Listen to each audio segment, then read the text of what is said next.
Welcome back to the MindLuxe Podcast. I'm your host and manifesting bestie, Kimberly. All right, real question.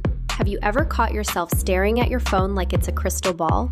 You refresh your banking app hoping your paycheck had babies overnight.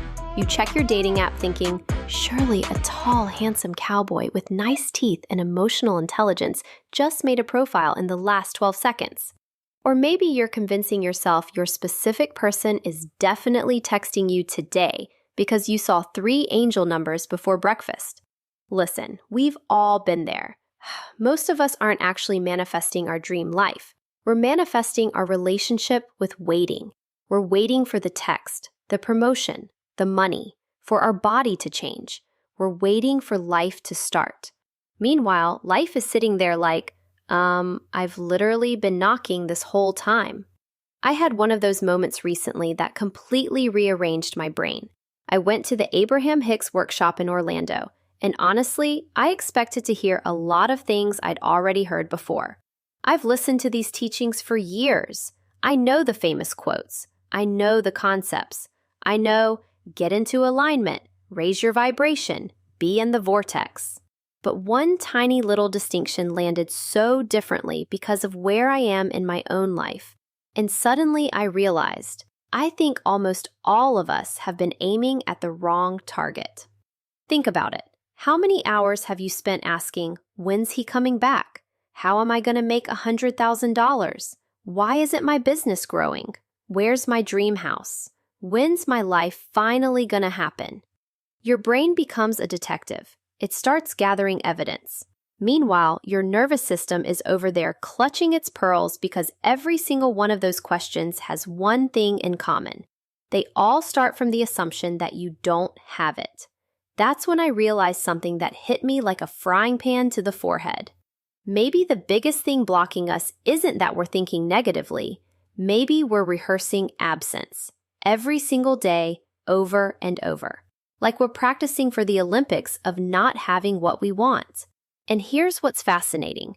Whether you're into neuroscience, psychology, reality transurfing, law of assumption, somatic healing, quantum philosophy, or you're just spiritually curious and trying to make sense of this weird little human experience we're all having, they all keep pointing towards something surprisingly similar.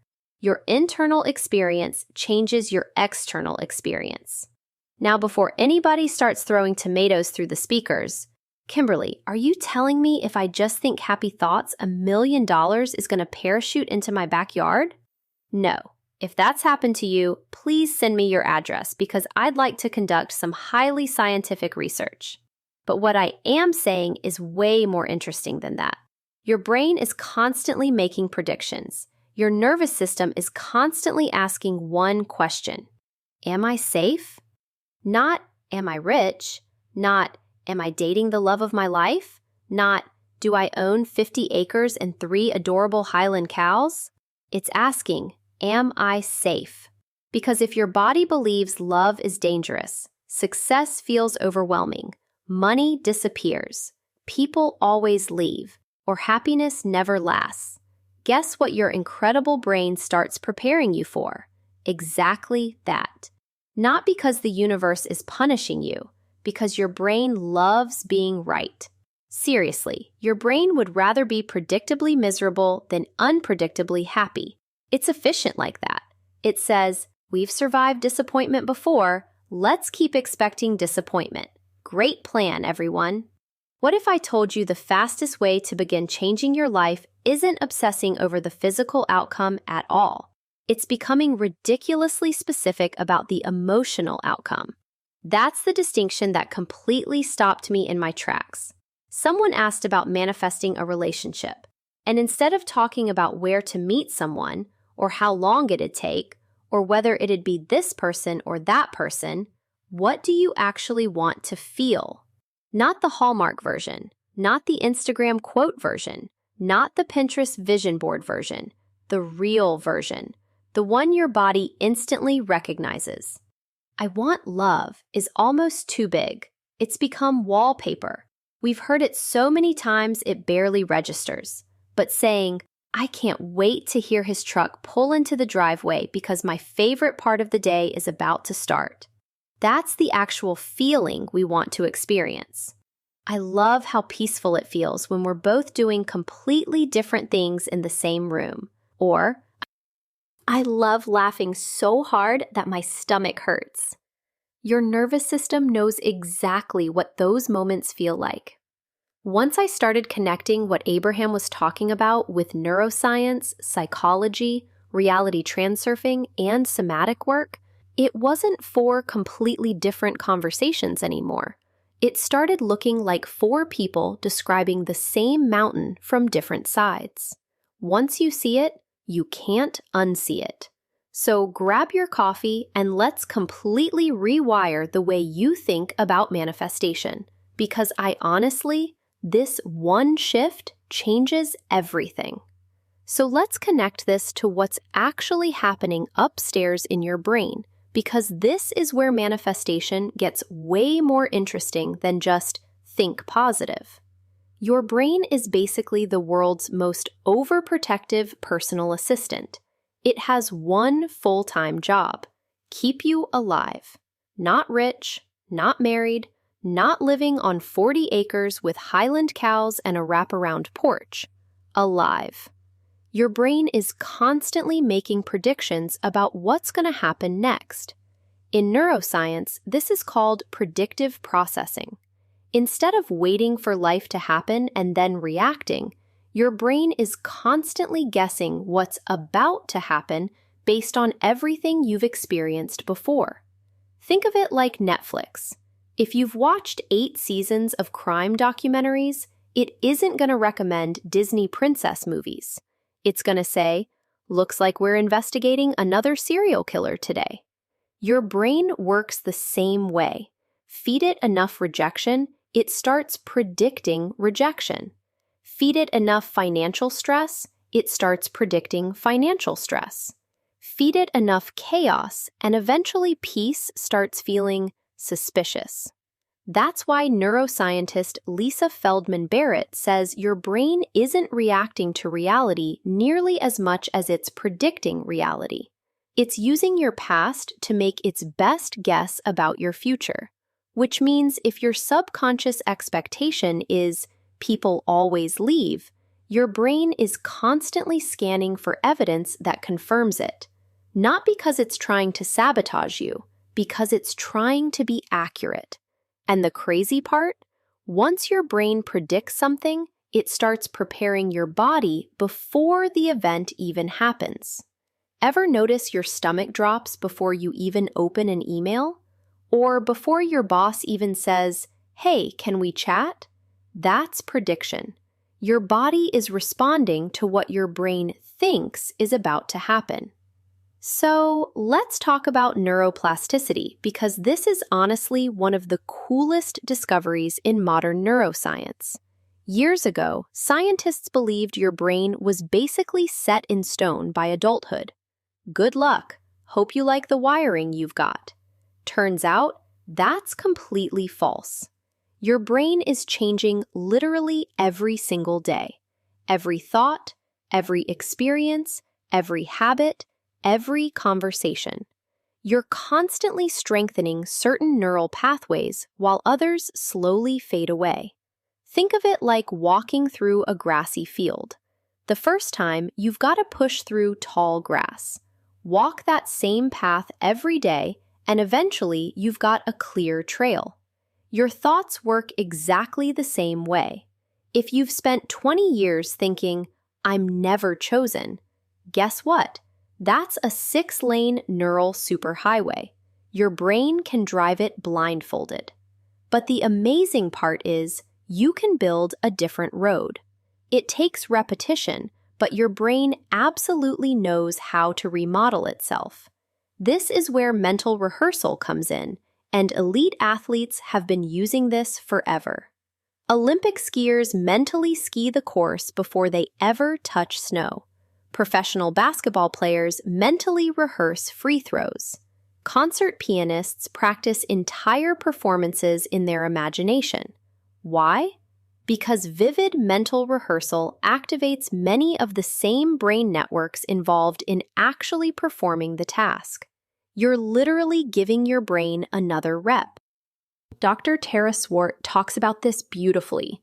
She explains that when you repeatedly imagine a compelling future while pairing it with emotion and action, your brain begins treating that future as increasingly relevant. Not guaranteed, relevant. And that's an important distinction because relevance changes what your attention notices. Which brings us to my favorite little brain filter, the reticular activating system, or the RAS. Sounds like a dinosaur, but it's actually one of the reasons two people can walk into the exact same room and leave with completely different experiences. Have you ever bought a white car and suddenly every third vehicle on the road is a white car? They didn't magically multiply overnight. Your brain simply decided, apparently this matters now, and started highlighting them. Your RAS works exactly like that. If your dominant story is, good men don't exist, guess what it notices? The divorced guy with 7 red flags, the emotionally unavailable guy, the guy holding a fish in every profile picture. Why is it always a fish? Who started this? But it completely overlooks the genuinely kind guy because your brain wasn't looking for him. Same thing with money. If your internal story is, money always disappears, your attention naturally gravitates toward bills, unexpected expenses, and every reason you can't get ahead. That doesn't magically create financial problems, but it absolutely influences what opportunities you notice, what risks you take, and the decisions you make every single day. Andrew Huberman talks a lot about attention because attention is one of the most valuable currencies your brain has. Whatever you repeatedly focus on literally changes the strength of those neural circuits. Your brain says, well, she keeps paying attention to this, guess it must be important. Congratulations, you've just trained your own algorithm. Kelly McGonigal has another perspective I love. She points out that stress itself isn't always the enemy. It's how we interpret stress that matters. If you start feeling anxious before a first date and your brain immediately goes, uh-oh, something's wrong, your body follows that story. But if you think, I'm excited, this matters to me, my body's getting ready, your experience changes. Same physical sensations, completely different meaning. Then there's Rick Hansen, whose work focuses on something our brains are hilariously bad at, taking in the good. Your brain is like Velcro for negative experiences and Teflon for positive ones. Somebody compliments you?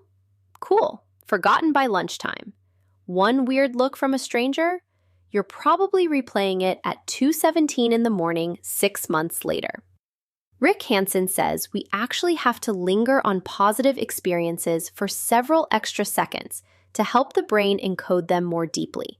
Sound familiar? That's almost identical to what Abraham was talking about with emotional outcomes. Stay there. Let your nervous system actually experience it. And that's where the nervous system enters the chat. Your nervous system isn't sitting around asking, do I deserve millions? It's asking, is this familiar? Because familiar feels safe, even when familiar kinda sucks. This is why people can unknowingly recreate the same relationship, the same financial struggles, the same workplace drama over and over. It's not because they're cursed. It's because the nervous system often prefers a familiar discomfort over an unfamiliar peace. That's also why people sometimes sabotage amazing opportunities. Not because they don't want them, because their body hasn't practiced feeling safe having them. So if you've spent years bracing for rejection, don't expect your nervous system to instantly relax the moment someone amazing walks into your life. If you've spent years worrying about money, don't expect your body to suddenly feel calm the second your income starts growing. This is where somatic work becomes incredibly valuable. You're teaching your body that peace isn't dangerous. And honestly, I think this is where so many people accidentally quit. They visualize for 5 minutes, then spend the next 10 hours checking their phone. They meditate, then immediately panic because nothing changed by Thursday. They affirm, "Money flows to me easily," while stress refreshing their banking app every 14 minutes like the app's about to whisper, "Surprise! We found $250,000 hiding behind the decimal point." The goal isn't pretending everything's perfect. The goal is slowly teaching your brain and body a new normal. Because once your predictions change, your attention changes, your decisions change, your confidence changes, your conversations change, your habits change, and eventually, your life starts changing too. That's why manifestation isn't just about getting what you want. It's about becoming the version of you that naturally recognizes, accepts, and moves toward the opportunities that were probably around you far more often than you ever realized. Now let's look at the spiritual side of this, because this is where things get really interesting. What I love about exploring different teachers and frameworks is that they're often using different language to describe a very similar idea. Your inner world influences the way you experience your outer world. Abraham Hicks talks about the emotional outcome, the idea that most of us aren't actually chasing the thing itself. We're chasing how we believe that thing will make us feel. We don't want the relationship just to say we have one. We want the feeling of being loved, chosen, safe, desired, and connected. We don't want money because we're emotionally attached to numbers in a bank account. We want freedom, peace, options, and the ability to breathe a little easier. The problem is we often focus so much on the absence of what we want that we keep practicing the feeling of not having it. We say we want love, but we spend our days asking, why hasn't it happened? We say we want abundance, but we're constantly checking for proof that we're still lacking. That's why Abraham emphasizes focusing on the feeling instead of obsessing over the route. Reality transurfing takes a similar idea and approaches it through the concept of excess importance. When we grip something too tightly and make it mean everything about our happiness, we create pressure. The dream stops feeling exciting and starts feeling like a desperate negotiation with the universe. Zealand's work is about learning to move toward what you want with intention instead of panic. You can desire something deeply without making your current life feel like a waiting room. Neville Goddard's concept of living from the end fits beautifully here. Instead of constantly rehearsing the version of yourself who is waiting, wondering, and hoping, you practice becoming the version of yourself who already embodies the feeling you want. And this is where the somatic work from people like Hannah Hatson adds another layer, because your mind can say one thing while your body believes another. You can say, "I'm worthy of love," but if your nervous system is still expecting rejection, your body may not know how to receive it yet. You can say, "Money comes easily to me," but if your body associates money with stress and survival, abundance might feel unfamiliar. This is why embodiment matters. It's not just thinking a new thought, it's allowing your body to experience a new emotional reality. And what I find fascinating is how all of these teachings overlap. Abraham says, focus on the feeling. Neville says, become the version of you who already has it. Reality Transurfing says, stop creating so much pressure around the outcome. Somatic work says, teach your body that it's safe. Different language, similar message. Where they differ is the interpretation. Spiritual frameworks often describe this through consciousness, energy, and alignment. Psychology describes it through perception, behavior, attention, and nervous system patterns. But the practical takeaway is the same. The way you repeatedly think, feel, and move through life matters. The goal isn't to never have a negative thought. You're human, not a motivational quote printed on a coffee mug. The goal is to stop letting fear be the only voice driving the car.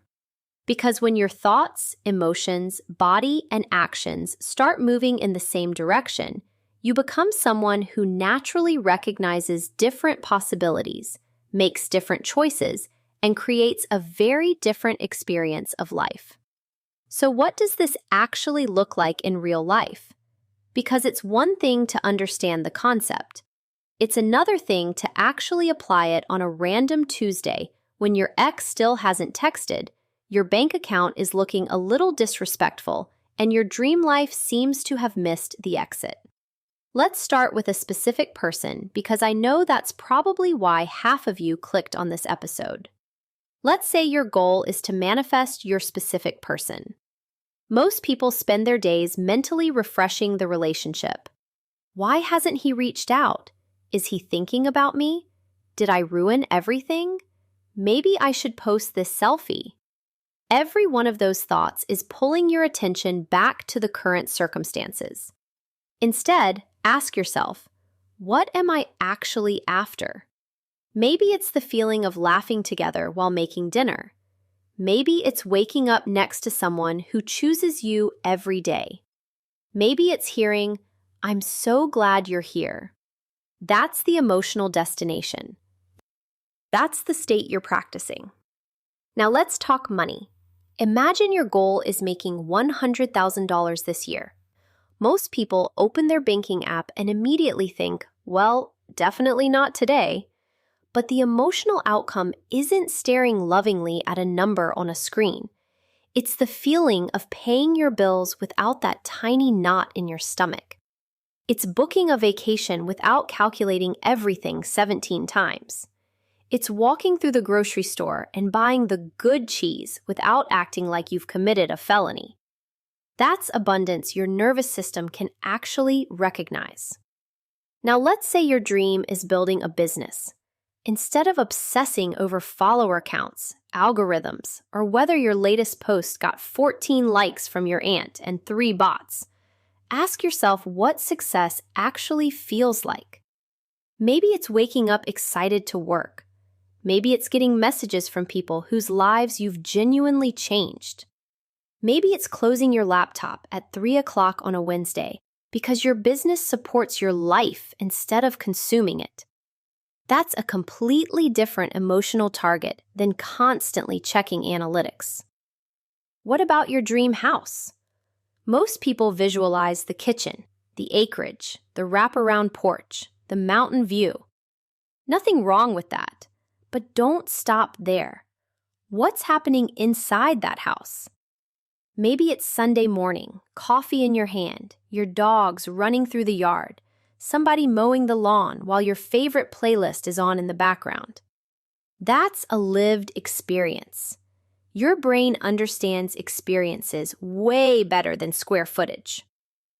Here's another one, confidence. People say, I want to be more confident. Okay, what does that actually mean? Maybe confidence is walking into a room without immediately wondering if everyone likes you. Maybe it's posting the video instead of recording 42 takes. Maybe it's wearing the outfit because you love it instead of wondering what strangers might think. Confidence isn't a personality trait. It's hundreds of tiny moments where fear stops making every decision. Here's something else I've been thinking about. What if the emotional outcome isn't just about getting what you want? What if it's also changing what you notice? If you wake up every day expecting rejection, you'll probably notice every delayed text, every awkward conversation, every closed door. But if you're practicing curiosity, possibility, and openness, you might notice the person who smiles at you, the unexpected opportunity, the idea that turns into a business, or the conversation that changes everything. I'm not saying you'll visualize a farmhouse tonight and wake up tomorrow with chickens in the backyard. If that's happened, congratulations, you have questions to answer. What I am saying is that your internal state influences how you move through the world. You notice different things. You make different choices. You carry yourself differently. You become more approachable, more creative, more willing to take opportunities instead of talking yourself out of them. Maybe that's part of the magic we've been looking for all along. Maybe manifestation isn't just about reality changing around us. Maybe it's also about us becoming the kind of person who can finally recognize the doors that were there all along and actually have the courage to walk through them. So here's the question I've been asking myself ever since that workshop. What if we've been putting the cart before the horse this whole time? What if we've been trying to force the physical reality to change first so we can finally relax? Once I have the relationship, then I'll feel loved. Once I make the money, then I'll feel secure. Once I get the house, then I'll feel at peace. But what if it's actually the other way around? Think about the biggest goals you've ever had. Strip away the actual thing for a second and ask yourself, what emotion am I really chasing? Because underneath almost every desire is a feeling. Freedom, peace, excitement, security, adventure, passion, belonging, connection. That's the destination.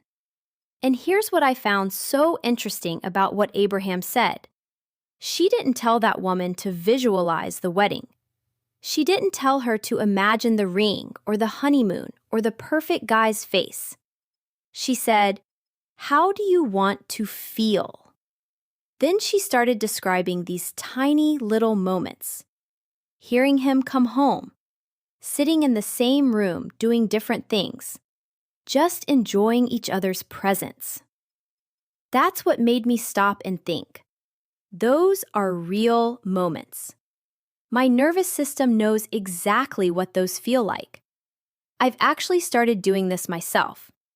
Instead of trying to imagine some huge movie scene, I imagine moments, little snapshots.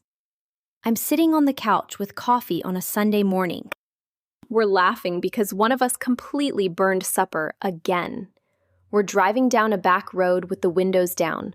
There's country music playing and absolutely no pressure to fill the silence. Those moments feel real. My body understands them. And I think that's the difference. Your nervous system doesn't speak Pinterest, it speaks experience. So if you've been struggling with manifestation lately, maybe stop asking yourself, "What do I want?" for just a minute and ask, "What do I want my everyday life to feel like?" Because your dream life isn't made up of one giant moment. It's made up of thousands of tiny, ordinary moments that somehow become extraordinary because of how they feel. So this week, I want you to try something. Pick one desire, just one. Don't try to reinvent your whole life by Thursday, whether it's love, money, confidence, help, or your career. Forget the logistics for a minute. Forget the timeline. Forget trying to figure out every step between here and there. Just ask yourself, if this were already part of my life, what would Tuesday afternoon feel like? Not the highlight reel, Tuesday afternoon. Then spend 30 seconds there. That's it. No pressure, no forcing, no pretending. Just let your body experience that feeling for half a minute. Maybe it's relief. Maybe it's peace. Maybe it's excitement. Maybe it's that little flutter in your stomach that says, something really good is coming. Here's what I know for sure. Your brain is always learning. Your nervous system is always adapting. Your attention is always filtering. Whether you look at it through neuroscience, psychology, or spirituality, the common thread is this: the inner world matters. Will one visualization instantly change your life? Probably not. Will practicing a new emotional state over and over slowly change the way you think, notice opportunities, make decisions, and show up in the world? I think there's a really good chance it will. And honestly, That's empowering because it means you're not waiting for life to pick you. You get to participate in creating it. So that's my challenge for you this week. Stop rehearsing what's missing. Start rehearsing what living your dream actually feels like. Not perfectly, not all day, just often enough that your brain and your body stop treating it like a stranger. If this episode made you think a little differently, send it to someone who's been spiraling over their bank account, their dating life, or wondering why nothing seems to be changing. And if you're listening on Spotify or Apple Podcasts, I'd love if you'd leave a review because it really does help more people find the show. Thanks for hanging out with me today. Until next time, remember, your dream life isn't just something you're hoping to arrive at someday. It's something you start practicing from the inside out, one ordinary little moment at a time. I'll see you in the next episode. Stop seeking, start occupying, external world lagging. MindLuxe is the lead, I'm driving. Mindset exhaust, it's the main asset. Start driving, don't wait for windfalls. I engineer breakthroughs, no more dumpster diving. Upgrade the hardware, watch reality reboot. High value assumptions create high value pursuits. Evict the old you, step in the new suit. Precision subconscious, now that's the real